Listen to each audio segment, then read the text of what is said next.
This is Casey McBride with the NationalCrimeSyndicate.com. Welcome to Uncle Frank's Place. You can also find me over at FrankCostelloHistory.com. Before we get started with tonight's show, I just wanted to take a moment to thank the kind folks over at Reels for giving me the opportunity to be part of the Shocking Truth, The Godfather episode that is currently getting reshown on Reels here periodically. It's an episode that's all about the movie The Godfather and how it kind of relates to the real life of Frank Costello. So it's great to see Frank get a little bit of airtime, and I thought it came out real well, so I'm proud to be a part of it. And I found myself in some good company with Selwyn Rabb and Tony DiStefano.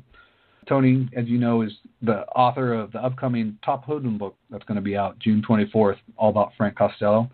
So to be in there with names like that was quite a thrill for me.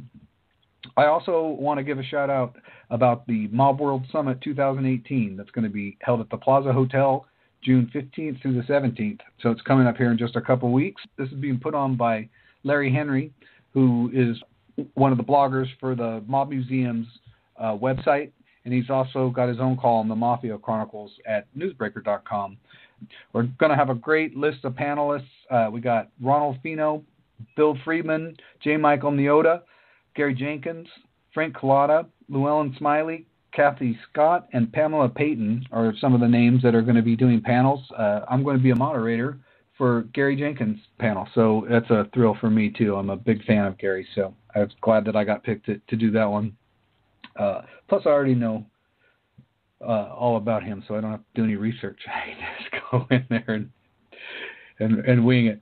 If you'd like more information and a link to how to get tickets and some of the other events that we're going to be having over the weekend, you can find that on Uncle Frank's Place Facebook page, or you can go to NationalCrimeSyndicate.com too, and we'll have a link up there. So we hope to see you there. Tonight's episode is going to be a special episode. I'm getting a chance to bring out the gentleman who helped me with Uncle Frank's Place. I'm the man who kind of started this about 3 years ago, but since then I've had some other folks that have joined in and been a great asset to the page, and I've got two of them here with me tonight. One we've had on the show several times. He's my co-host, Mike Mafucci. How are you doing tonight, Mike? Good, Casey. How are you? I'm doing great, my friend. Mike, as you might know, is the man behind Dial M for Mob over at the NationalCrimeSyndicate.com. And aside from helping me at Frank's Place, he's also an admin at numerous mob topic sites throughout the internet. I'm sure if you're involved in one, you'll recognize his name. But he's also starting quite a career as a mob actor. You did a movie here just last Friday. Tell us a little bit about it, Mike. You got another role as a mob guy. Imagine that. Yeah, I'm being typecast already, which is fine. This is actually my third shot at being an extra in the movie, and the very first one I did was from a gentleman named Joe Simonera, he's actually a professional chef and has gotten into making independent movies. And a couple of years ago, I was in a movie of his called Mi Familia, which was a straight-up mob flick. I was in it a little bit. And a couple of years later now, he's making another movie, which is more of a horror movie, actually. A couple of 12-year-old girls are spirits and a little creepy and all that. But he's gotten hooked on the mob theme, and he's got a little mob influence in this movie, and that's where I came in with a few other guys that were also in Mi Familia. So and I actually get one little line in this one, too, so my first speaking part. Oh, I love it. I can't wait to see this. The pictures looked great. Well, you get to knock somebody out in this show, you said? Yeah, I get to crack the boss's son across the face, which is great. All right. That must have felt good. And you actually, this is your third role, but you had to turn one down the other day, so you've actually been offered four. Yeah, so far. I think it's hysterical. I'm already turning down roles, but not because I didn't want to do it, just don't have time. I'm actually in the middle of switching jobs, and just didn't have the time to take off when they needed me to take off. But another mob-based movie, this one about the Irish mob, it's called The Kitchen, starring Melissa McCarthy. Takes place in the 70s in Hell's Kitchen, but I couldn't do it. Just didn't have the time, unfortunately. Yeah, too bad. But it's great that you're getting the calls for this. You know, they're coming to you. Yeah, I now. was They shocked, know that actually. you're somebody that can do people it. looking for me. It's awesome. Well, hopefully you get more and more. You know, Hopefully. You know, you said it was kind of a bucket list thing that you wanted to do. Now you're doing it much more than you thought you were. So that's great. Definitely. So awesome. And so we got Mike with us tonight, and Mike has been with me here at Uncle Frank's Place for now probably, I think, a little over a year around there, and has been a great help. He's been a big fan of Frank Costello and brings a lot to the place. And then also with us tonight, we have a very special guest. We're both real pleased to have him, and you might recognize his name. We have Noel Castiglia with us tonight. How are you doing tonight, Noel? Well, I'm doing fine, Casey, but you know, us Castillias call it Castiglia, so the G is silent.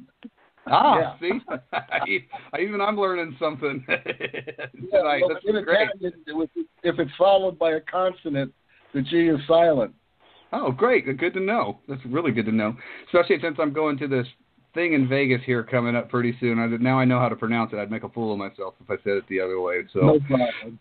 So, for anybody that's listening to this that doesn't know, that name happens to be Frank Costello's real last name. Costello was a name that he took on later on in his life to kind of avoid, I think, the authorities in some cases, and also just to maybe help him move up the ladder with the political influence a little bit. At those days, having kind of an Irish-sounding name was probably beneficial.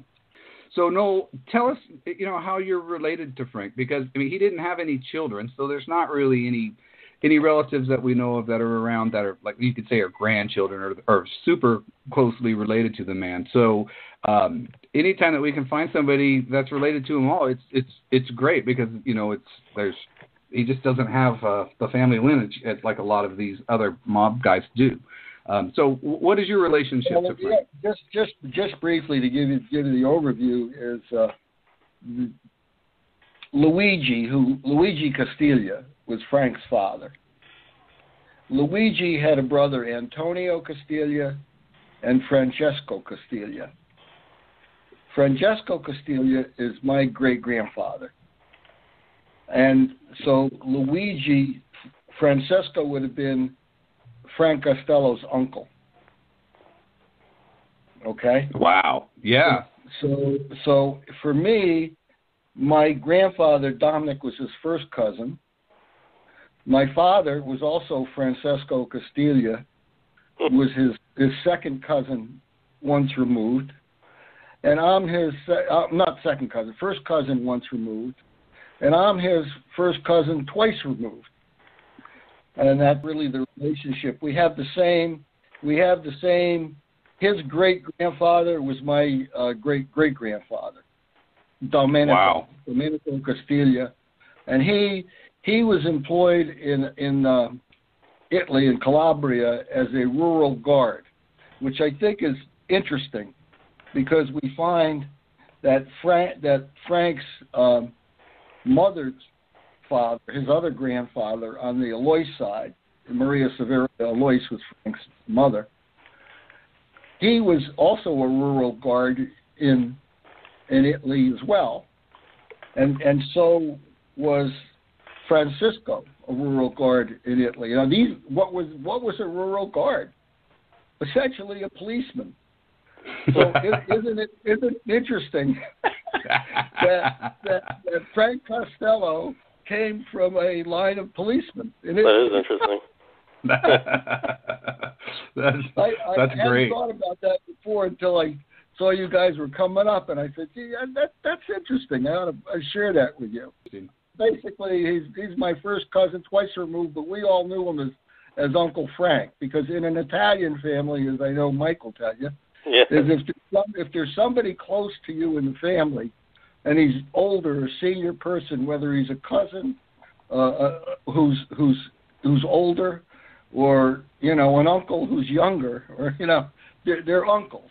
Yeah. Right. Somebody close to your family is Uncle so and so, because you often saw even in a lot of the books that Meyer Lansky's daughter wrote, Sandra, that she would call Uncle Charlie and Uncle Frank, and they all, if they had family on either side, they would reciprocate. Everybody would be called an uncle. Right. So that's kind of how it goes in that. And I'd like to add one thing is because in the early days, in the early 1900s, after Frank had been here for a while, and my family had been just a few years after, in the late 1800s, about 1896 or 7, then the family kind of started businesses in 108th Street area and 109th Street, and they used the name Castell, Castell. So, and then they put an O on it or an A on it. So it was Castell, and he would use that name every time he'd get arrested. He'd use a different name. As you know, he used Severio, which is his mother's, middle name from her grandparents. So he was always skirting around and looking for ways to get out of getting caught for doing something. Wow. Yeah, so it's amazing. I mean, your Uncle Frank was really Uncle Frank. Not many people get to say that. And, I know, and Mike has seen this probably quite a bit too, in a lot of the groups and stuff that we're on the internet, you come across a lot of people who have a relative who, might have had some connection with this world, in some small way and stuff. But there's not very many people, who could say that, their relative had a connection like Frank. I mean, it was all the way to the top. Do you remember when it was that you finally, you really realized, who he was and, what he really did? I was a little kid. It was interesting. Although the family with Frank used to visit our family farm on vacations with some of his associates, and sometimes his associates would come up without him there. And Jack Alois was his driver, who was a relative of Maria's side of the family. But he stopped himself coming up more around 1936, 1937, because my family, for a couple of reasons, my grandfather really didn't want to welcome him anymore. And I don't know exactly the reason. There's a bunch of reasons that I could speculate on. One problem is somebody got shot in the lower field one time when the folks were up there, and so that was a problem for him. He didn't need that kind of thing happening on the farm. And it was a large house, 22 rooms, and we would have guests up from New York City. They would get fresh cooked Italian food from the farm, everything all fresca, fresh made. And so it was a place where they could make some extra money from people taking vacations, want to go into the beach, going to the river. But around 37 or 36 or 37, a story that I was told was my grandfather stood out in the back of the porch. It's a very large driveway, circular driveway, with a .40 caliber Swiss Army rifle. And Jack Alois was driving up with 5 other cars from the city. And I don't believe Frank was in one of those cars, but he could have been. And my grandfather stood at the porch at the end of the porch, and the cars drove around. They saw him there, and they drove right back out and went back to the city. And that was it. Keep on going. And so I heard that story even as a young fella, and they told me that about the only time I ever got to see Frank. I went with my great aunt Concetta Castiglia, who actually babysat Frank in La Ropola for Maria. She was older than Frank, about 8 years or so older than Frank. So, she would just be like a mother's helper kind of thing in Italy. But she knew Frank, and then my family moved into the same building with Frank and his family. So they were living together for, half a dozen years in 108th Street. And they knew each other very well, right? Their family. Right. But I think that he ended up, going in the wrong direction. And I think that was when my grandparents saw that because of the influence, there was a horse barn on 108th and 109th Street, and it was run by a lady who was kind of a real kind of nasty lady, and her name was Pasquarella Zio, and she had the horse stables about between 108th, 109th, and 110th Street, big, huge horse barns. And all the young kids would hang out there that were becoming hoods. And he got his education by hanging out at the horse barn, even though his mother didn't want him to be there. You know, she didn't want him to get in trouble. Right. And but that was the way, you know, he was being brought up on the streets. So he learned early from some of the pros and on that. And there's a really good coverage in one of the books that was written by I'll tell you the guy's name was Selvaggi. You remember the book, the Selvaggi book that was translated from Italian. But that book goes in very well, and that Tony is going to probably come in, and you're going to probably see that in his book, although he hasn't told me directly exactly what it is, but he plans to use some of that background so that you show, you know, it's an Italian growing up in a neighborhood that was a bunch of gangs. And so what else is he going to do to make money, right? And everybody was ripping everybody else off, getting a buck or two off the street carts, you know, and then slowly, little by little, he started getting into bigger trouble, as you well know. Yeah, he sure did. I think, well, anyway, so about 1942 or 1943, I was kind of told about him, and we went to the funeral, and I believe it could have been his mother's funeral or his sister's funeral, because I don't remember. All I know is that I saw him at the funeral.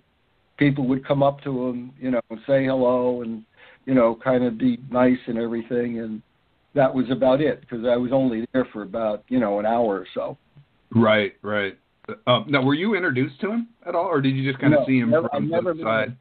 No, I never met him. Wow.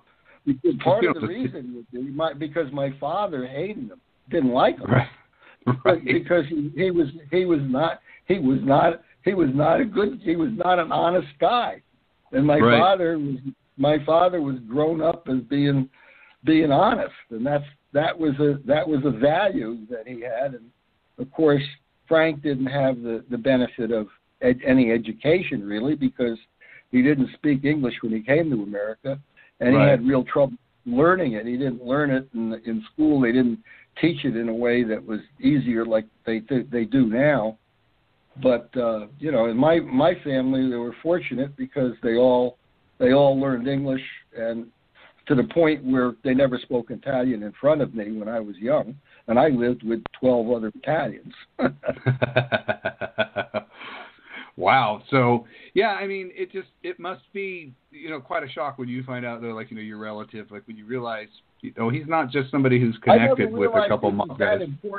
I didn't realize he was that important at the time I went to the funeral, but when it came to high school, when they had the Kefauver investigation committees, that was when I found out how important he was. Now, did you watch those? Oh, I watched them. Every night I'd come home, like we just had our brand new Admiral, you know, 10-inch TV, whatever it was, black and white, and moved into our house up there on Lines Plains Road that my dad and I built, and he would be on there every afternoon, and I just when I come home from school or come home from work, he would be on the television. And, wow! So I got to listen to almost all of that. It was fascinating to me. You know, there was a part of me I said, "Oh my God, this guy was really." You know, in front of all these important people. And I said, how can that happen? Man, yeah. I mean, he was, you know, like I said, he wasn't just somebody with some mob connections. I mean, he's really he's an important figure in American history. He's a part of history and a big part of it around that time. But I sure wish who got into into talking to, Roosevelt, right? Yeah. He talked to Mussolini a few years before. he knew the biggest guys in the business. He was in those circles and everything. I sure wish that there was a full recording of the hearings. That there's a lot of snippets that are just short little clips. But I wish that someplace somebody had like the full Kefauver hearing so you could watch it these days. It would be fascinating, I think. But they're probably transcribed. I would think they have to be somewhere. And in fact, I think there is a book. I know Ronald Rawson over at the Crescent City page. Sometimes he's posted a book. I think each city has like a transcription book about what was said and everything. I got to get one of those one time and check that out. But so that's amazing. Like you're seeing him on television and he's on the newspaper. It must have been kind of nice. I would think that he used the last name Costello for you because probably not that many people realize. I think that was the best thing. So there was no connection to my family. My dad had very high security clearances and worked in the atomic energy, and atomic programs and stuff. Right. And the early places of radar. So, he couldn't afford to be associated with someone like Frank at that point. Right. Especially. Now, that brings up a question I was going to actually ask you. Like, now, have you in your life experienced any negative, repercussions for being related to him with your job or, like you say, sometimes you've had the only reason, reporters. I just stayed away from him or any connections. It wasn't in my best interest to do that because it wouldn't look good on any security clearance. Sure. I told you the story about his funeral with my aunt. My aunt Concetta begged me to take her to his funeral, and I was up there on a business trip. I think I was going to Rumman, as a matter of fact, and I was up, and Aunt Concetta asked, "Please take me to the funeral," and I said, "Aunt Concetta, I couldn't do that." Right. We got. How all the FBI people taking pictures, and they don't even let me go out of the country. Give me a break. Wow. Yeah, well, it's too bad you couldn't have gone. I would have loved to have heard about that. That was the only negative, and we were not encouraged to interface with our relatives that were in New York City, and that was sad. That got me into later trying to connect with relatives. Sure. Okay, so now that actually great segue into my next question about this. Now you seem to be out of the family. You're kind of one of the keepers of the history. You seem interested in this, and you've taught me a lot, and you've turned me on to all sorts of things that I wouldn't have known otherwise. When did you start becoming kind of more interested in his history? Well, I guess a part because I had this approach avoidance conflict with Frank. Part of me was very curious of all the newspaper coverage, and then I looked at the House Armed Services Committee crime hearings, and then seeing him at the funeral, and and then my dad really didn't like him because of the gambling and liquor and all of that stuff, and that he was involved in. But I was curious, and I was curious kind of why he was saying what happened. How did it go down for him? So the part of me felt that he did his best in what he had.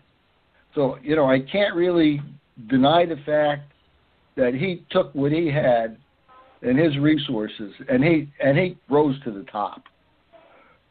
So you have to admire, you have to give him his due. You admire that. And he tried, like a lot of people, to do good things, good works in his life.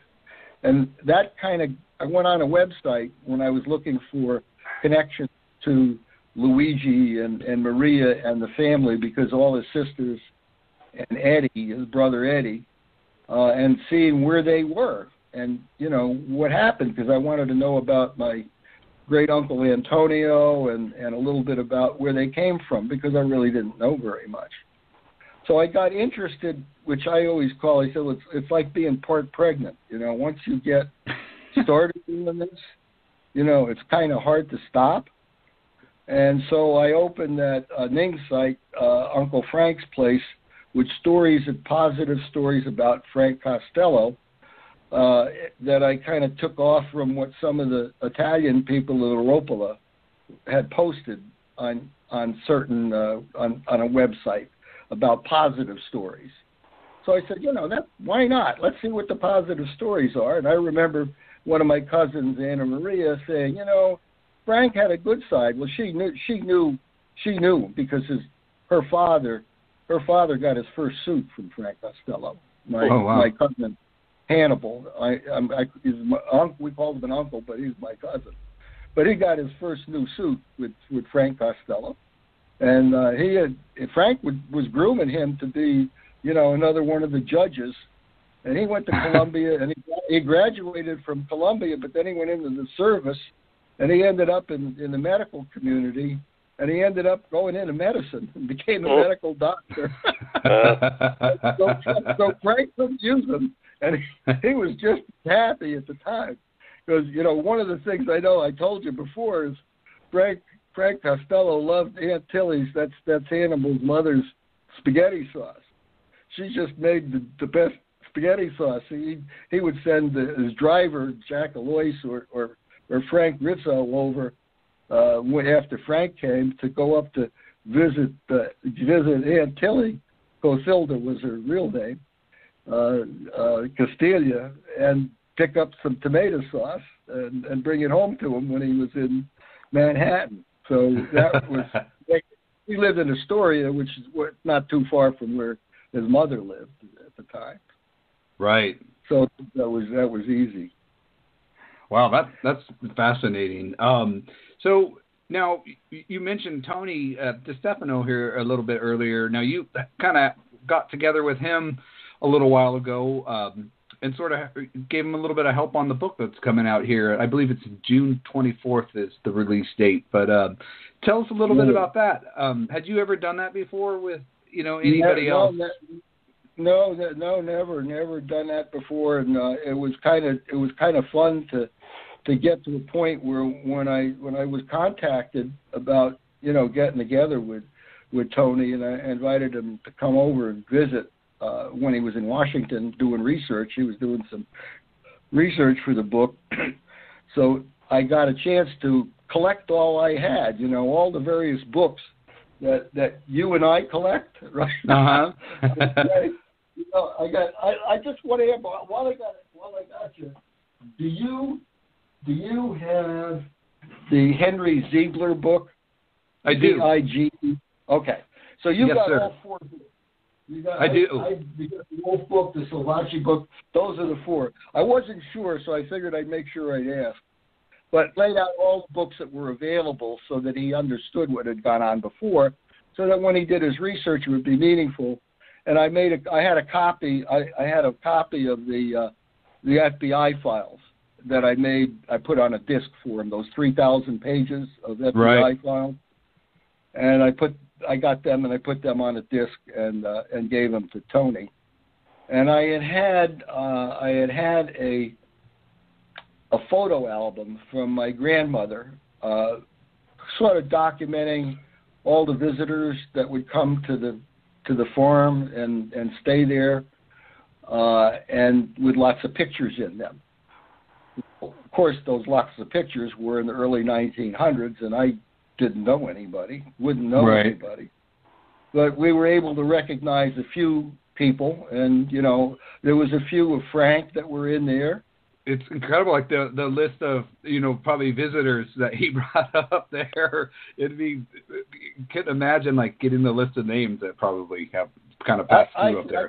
I think I told you that one, also Dutch Schultz would go to Westport. He didn't He didn't stay with the Italians on the, we're lucky, and Frank would stay, and they're guys. But he would come and he visited and would stay there too. So I always surmised that was a place that sometimes they could get together out of the spotlight and right. and discuss business. Yeah, probably a great place for it. A low key get together, avoid their own Appalachian little disaster. Right? Yeah, they were smarter than that. Atlantic City came pretty close to, if the feds had been on the spot then. Oh yeah, had it been later in life, I'm sure they would have been raided too. He's lucky that he lived in the time he did. There couldn't have been a Frank Costello in any other time. If it had been sooner, it would have been too early, and they wouldn't have been organized enough. And if it would have been later, they would just, the technology and the RICO laws and everything, it just wouldn't have been possible. So he's the right man at the right time. And he listened. He was really smart, really street smart, very smart guy, and he listened to Arnold Rothstein and company, and that he and Lucky and Meyer got together because Costello was part of the 108th, 109th Street gang, and he was recognized, yes, and then Joe Massera, or I think was the one that got them together. Yeah. And then the rest is pretty much history. But before that, I didn't know whether you knew this, that he had been he had worked as after he with the other guys held up Philomena Sorgi, at 221 East 108th Street, and got all that rent money. He had gone. He signed on as a trainee pipe fitter's helper and deckhand. So he went to Central America and South America in 1913 and 1914 most of the time. Right. And then he came back. So he was in and out of. He got to know the marine side of things, which I think helped him later with Rothstein, because then he started to get involved with the Canadian stuff.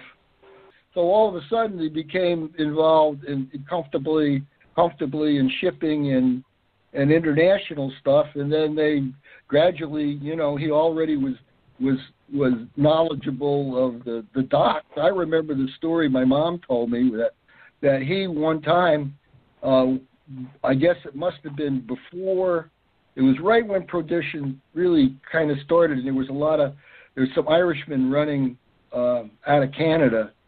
And he and a couple of guys got together and they hijacked that. Well, they got the police. They had formed on them, and the police hijacked the load, and they brought the load down to the docks in Hoboken.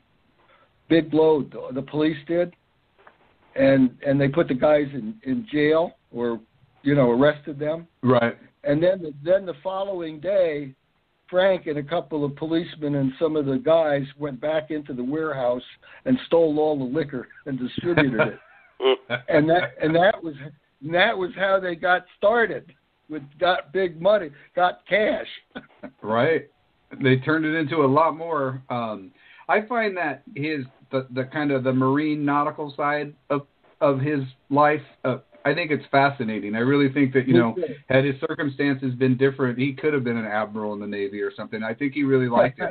He had an affinity for the ships and the sailing, it seems like. And, he had the organizational skills to run a fleet of ships during Prohibition. And I just, that's one of the stories that originally got me so interested in his life. It's just a fascinating time, and he was right there on the forefront of all of that, And so, how do you think they figured out using the island up there in Newfoundland?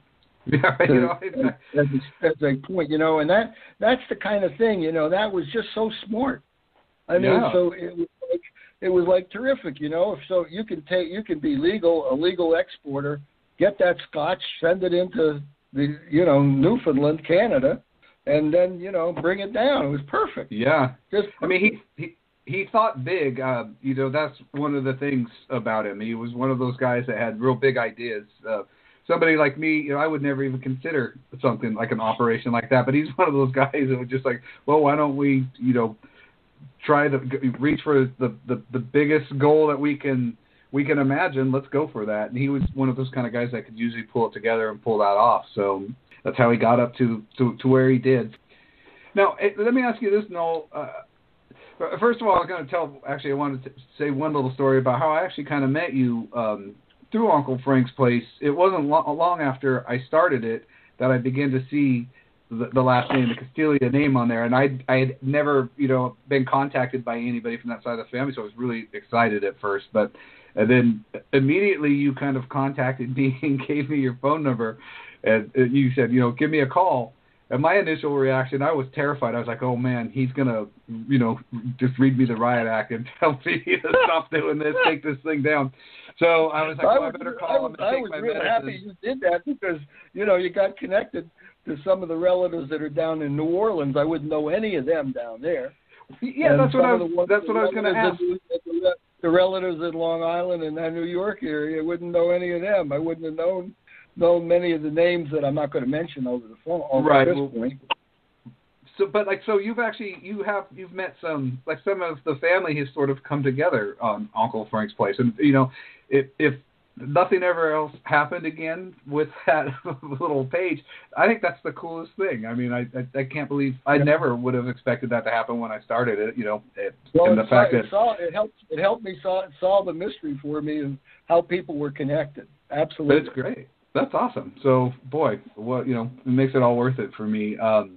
Now, you are scheduled in September. You've got some plans. Tell us a little bit about what you're going to be doing in September, because I think this sounds awesome. Well, I call it my brother's bucket list trip. My brother Dennis and I are going to be going to get together, and we're going over to Italy, and we're going to we're going to go into Rome and then go down to Naples, spend some time in some distant relatives down there, and then go over to La Ropola. And we have cousins that are still there in La Ropola, and Cassano, Iono, and Chigade, which are all within about 1.5 miles or 2 of each other. And it turns out my mother's family comes from about 2 to 4 miles away. So we're going to try to hook up with people that are cousins that are still there. And, some of the people like Carlo on the website that's helped us. Right. Who's over there. And of course, I wouldn't have known all of this if it wasn't for Robert Golden's book about La Ropola. Right. And it turns out that one of his relatives came over on the same ship with my great-grandmother and my great-aunt. So there was a connection. And once there was that connection and I read his book, and he got me contacted with some of the people in La Ropola, I went over there and was absolutely, when my wife and I went over in 1999, it was before I read the book, and got connected because he also knew Frank Rizzo. Frank was really important in terms of, helping Frank Costello get things done. Yeah. And Professor Rizzo.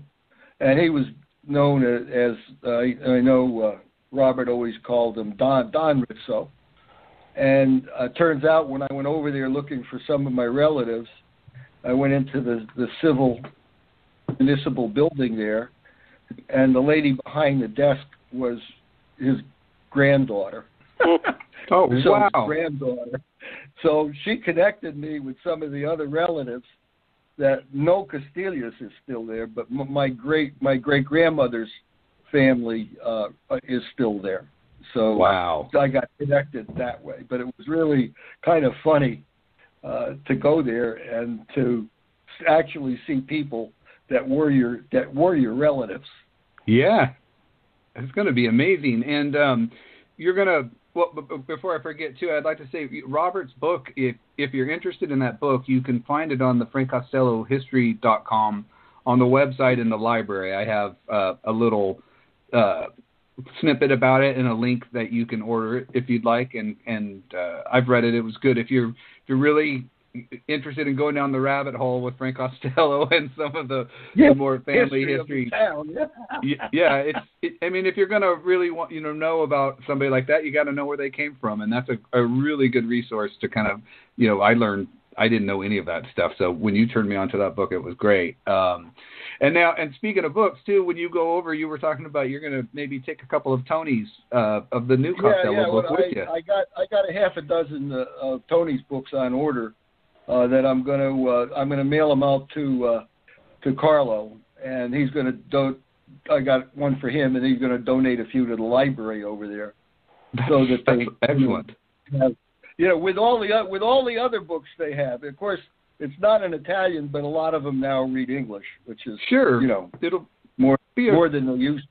Yeah, it'll be a really cool thing to. I mean, if I get over there one day, that's one of my bucket list trips too, and then I'm gonna have to go into the library and check out one of those books, and then I'll know where it came from. I think that would be great. Yeah, you tell me when you go over there, and maybe we'll meet up. that would be awesome. But what else was I going to ask you? That kind of went down my list of most of the things I wanted to touch on. How about you, Mike? Would you got anything you would like to ask Noel while we got the man here? Well, I know from watching Noel on Facebook, he's an avid fisherman. Is that a Castiglia thing? Or old Castiglia's fisherman? All I know is I caught bigger fish than Frank Costello did. Well, definitely from that picture. Yeah, absolutely. But the fish he caught weren't swimming in the water. I love that picture of him. I think that's one of my favorite pictures of the guy.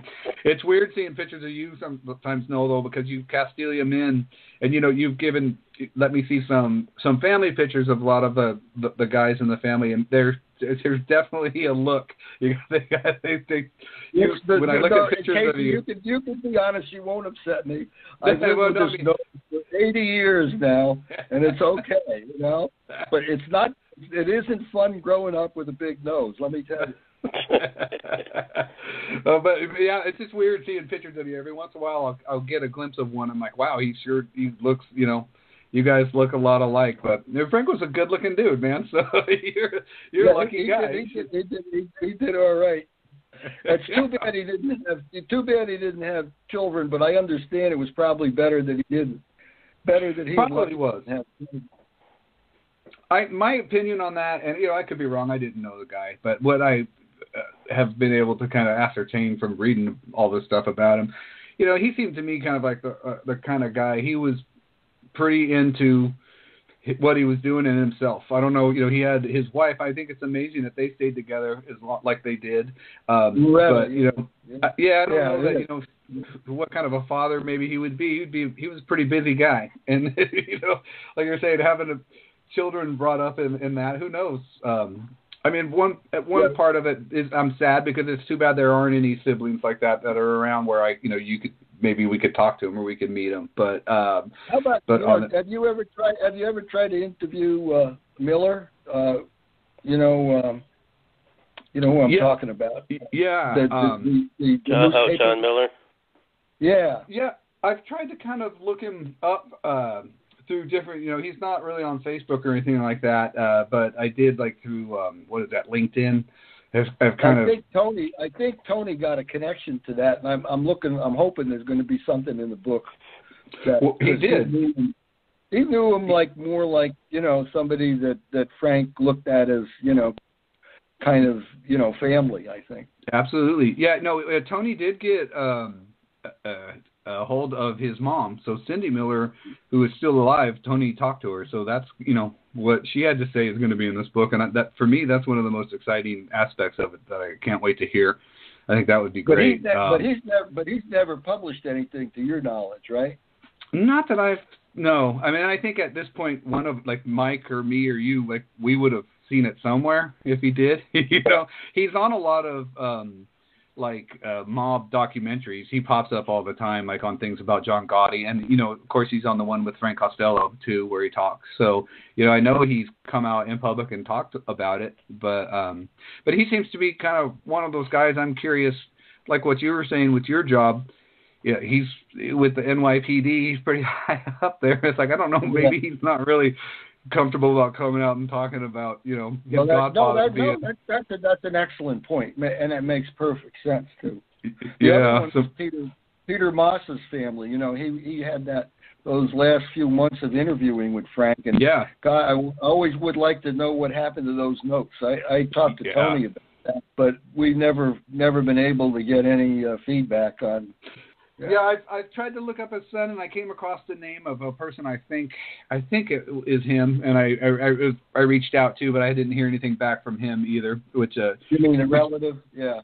Yeah, and I think it was Peter Moss's son. It might not have been, but through the research that I did to try to kind of track him down, I think it might have been. But he probably doesn't know anything. But and kind of on this subject, I'm not going to use any names or anything, but kind of an interesting aspect of going back to you being related to Frank. The last time I talked to you actually on the phone was pretty interesting. You had called me and you had been contacted by somebody who was told through their family that Frank Costello might have been their father or their grandfather. Yes, actually at the correct. time. Yeah, and we did, and it really made a lot of sense. I think you know the story, and sure. That she had a very beautiful mother, and it was in the Midwest, and she had a baby and named her baby after Costello. Right. And don't know, but we have tried to match DNA, and there hasn't been a DNA match at this point. Right. But that doesn't mean that there wasn't any connection, because sure. these were not hugely scientific DNAs, but I have matched to other family members of Frank's sisters. Yeah, that was just a fascinating little episode there for a second. Unfortunately, it didn't turn out like I really wanted it to. This person to be. Me too. Because she's a really lovely lady with a very lovely family who deserved an answer.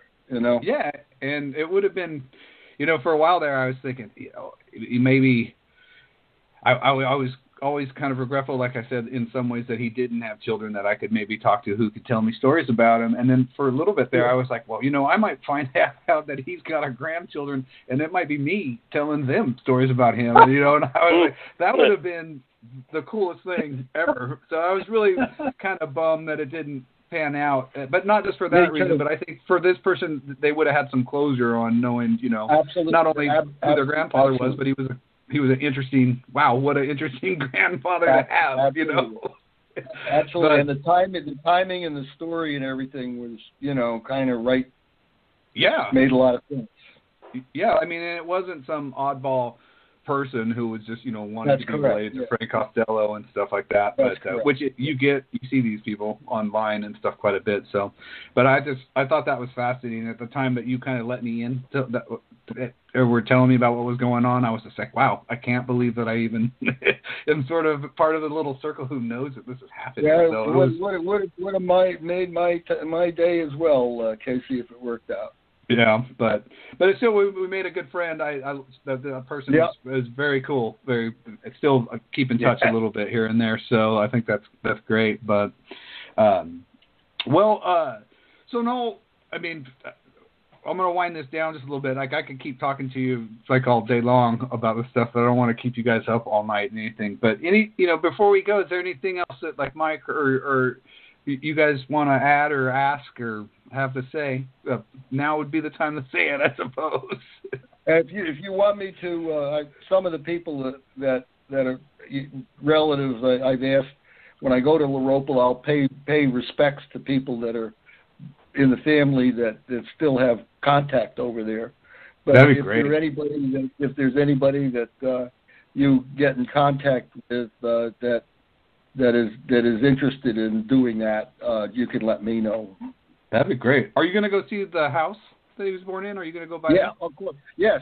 Yeah. When I was there before, I did not do that, and now you got pictures of it, and Carlos showed it to me and stuff like that. They ought to try to do something because they could get maybe some more tourists. Right. Kind of. Really, no, I'm saying is they could get. Yeah. It's another reason. Why would you go to Laropel, right? Right. Or Sano Iono.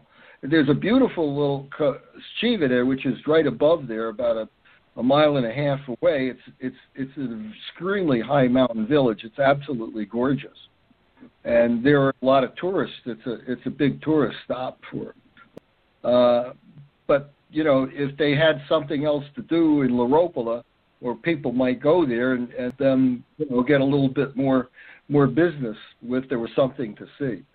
There would be some kind of it's kind of like you guys got that Las Vegas mob museum, not quite like that, but something like a Frank Costello museum. Oh man, that would told the story of his life in a room. And I remember going to the Kit Carson house. I don't know if you've ever been there.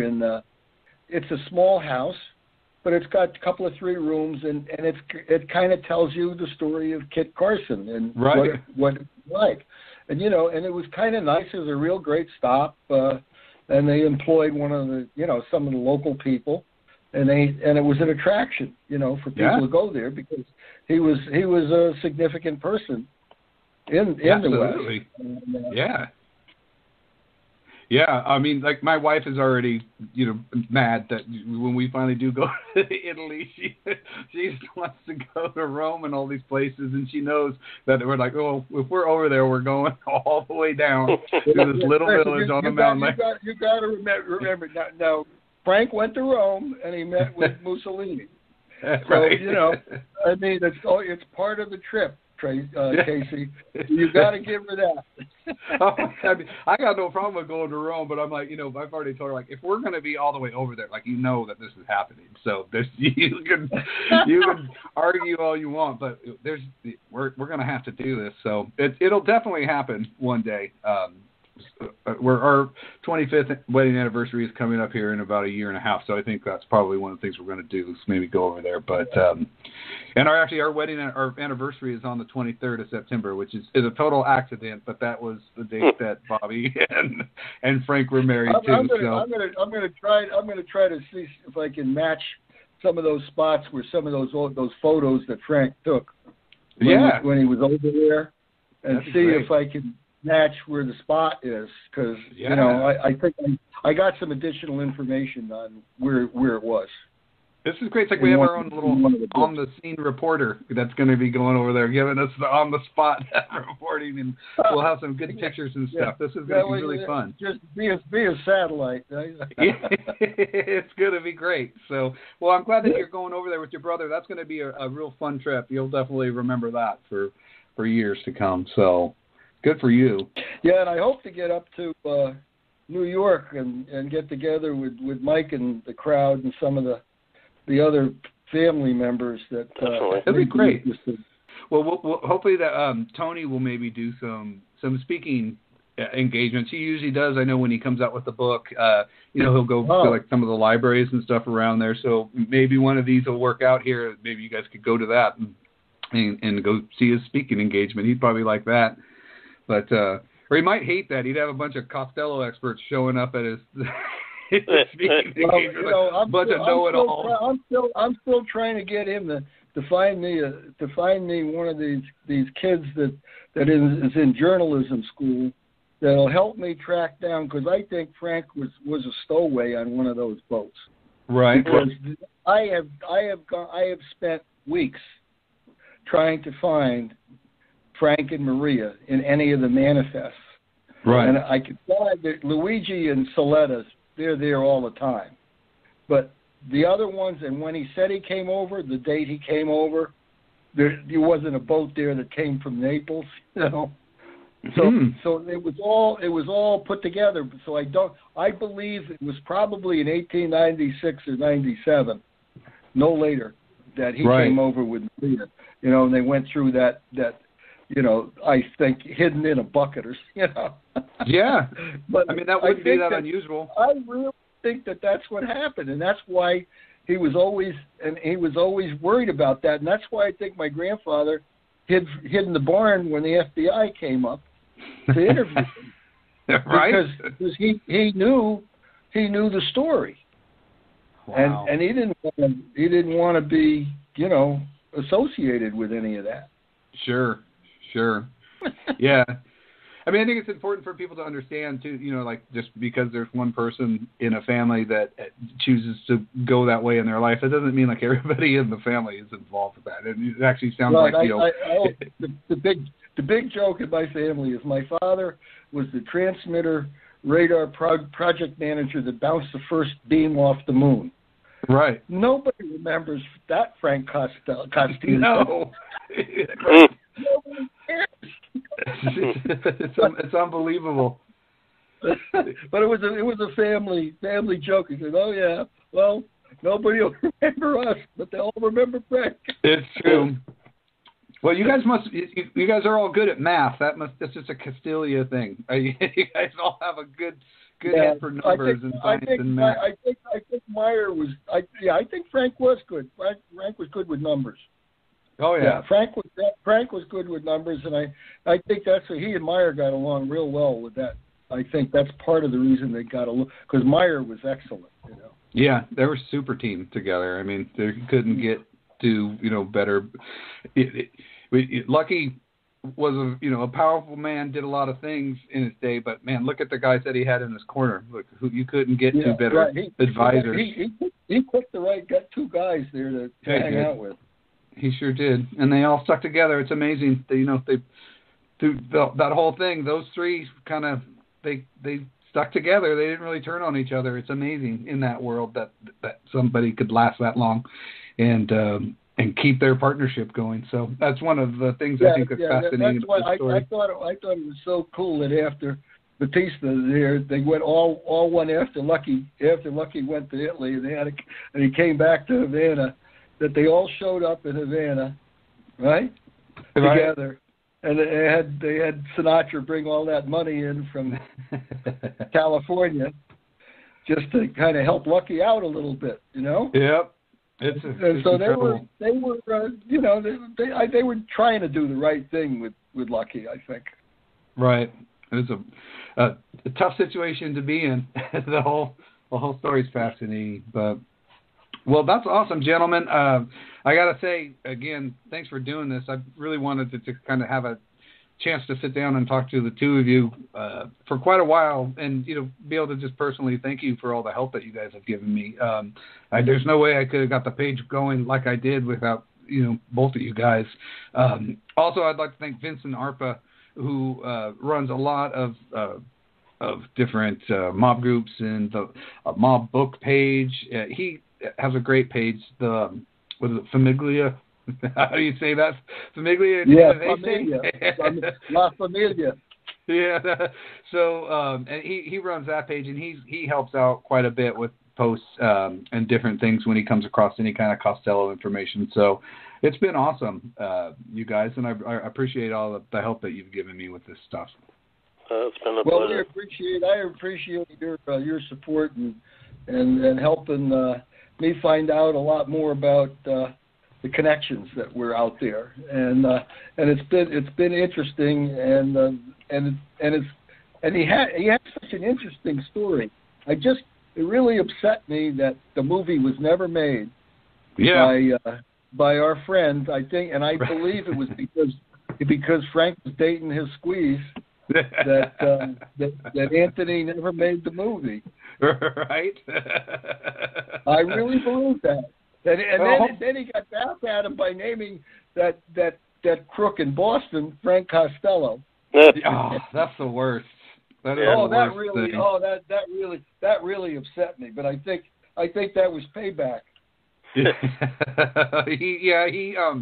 I have to wade through so many different folks now who always put up quotes. So they'll show a picture of the real Frank Costello. They don't have a quote from that movie, and I'm just like, no, this is not the same guy. Wrong one. Yeah, give me a break. People believe pretty much anything they see on a movie or whatever. We've been running into that at Frank's place a little bit with, like, Mike and I will post something sometimes with a picture, and then we'll put like a funny comment or something, and then people think that it's real, and it's like, no, it was a joke. That last one was hysterical.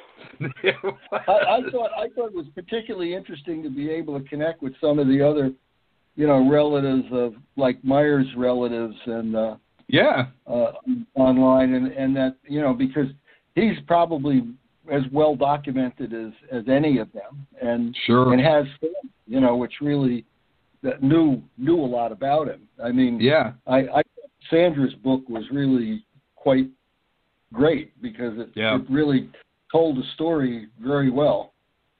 Yeah, it was good. It was a real good one. I'm really hoping this thing in Vegas.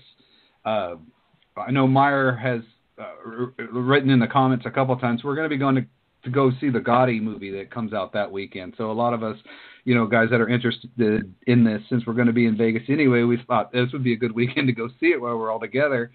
And sure. And Meyer's he's talking about going with us, so he might actually go see this movie with us. And he'd be an interesting guy to be able to talk to and meet. So hopefully he does. He'd be a great connection to have. I think you're absolutely right. He's been in the heart of it. There it doesn't get any closer than to those three guys than he is. Yeah, I mean, where we are right now in history, for a guy like us, guys like us, as close as we're going to really get are guys like you and him. So being able to talk to you guys is great. To say, too, is I don't know if Tony talked to Sandra also, Lansky. Yeah, I'm not sure if he did or not. As far as I know, he didn't, but he might have, because he's able to get a hold of a lot more people than I can. Like I said, when he calls somebody, they pick up the phone. When I call them, they're like, "Who are you?" I have no idea who this guy is. Come on, you're a TV star now. They should know. That's all. That's the only difference. Yeah, well, now maybe when we're on TV, maybe it'll be different this time. But then you get an Emmy. Yeah, I was laughing at that show because the other guys, they all pop up and it's like New York Times journalist, and then Pulitzer Prize winning author, and then it's like this guy. Like, who's this guy? What has he done? So, but I was glad to see Tony was on the show. I didn't know for sure if he was going to be on there or not, so that was great. He was really good. Great. So. Yeah. But all right, well, gentlemen, we're going to wrap this up. And before I go, I just want to say one more thank you to you, Noel, for not only being interested in this, but thanks for being such a nice guy. you're not everybody that is in this. I think I really appreciate being connected with you guys because it's just fun to learn all this stuff. It's a hoot. It's interesting history.